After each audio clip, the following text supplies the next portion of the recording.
Whether you're here, here, or at one of these, it doesn't matter. This can find you. The common name, STINGRAY.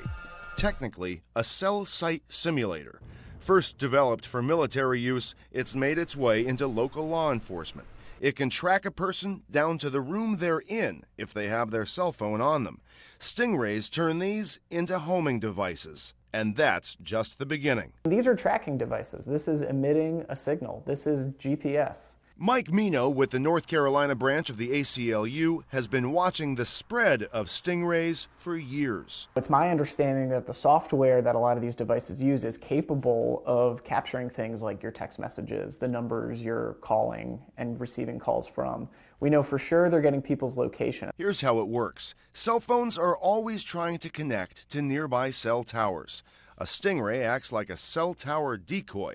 In what's called a man-in-the-middle attack, it tricks cell phones into thinking it's the nearest cell tower, phones connect to the Stingray, and police can access a range of personal information.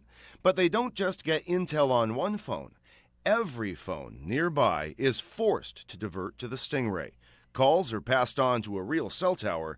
Data scooped up stays with police. When you ask them why they're using it, they'll say, well, we're targeting certain individuals, but the nature of the technology is so expansive that you cannot use this without countless innocent people having their data captured as well. The I-Team has learned at least 3 law enforcement agencies in the Triangle have been using cell site simulators, but they don't like to talk about it and may not be allowed to. These 2 purchase orders show Raleigh and Durham police bought variations of the Stingray within the last 10 years. Raleigh's purchase order, obtained by the I-Team 2 years ago, shows the department paid more than $120,000 for the device.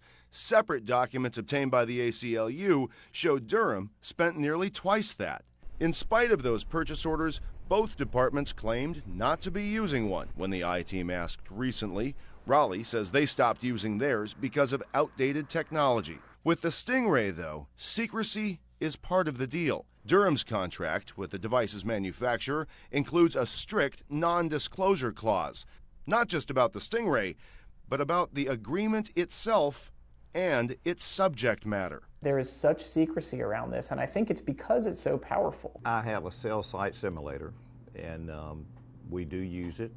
Wake Sheriff Donnie Harrison is the only current law enforcement officer we could find here or elsewhere willing to talk even a little about the device and how it's used. It's a very useful tool that we use, not only for the bad guys, but for looking people that are lost, looking people that say they're going to commit suicide.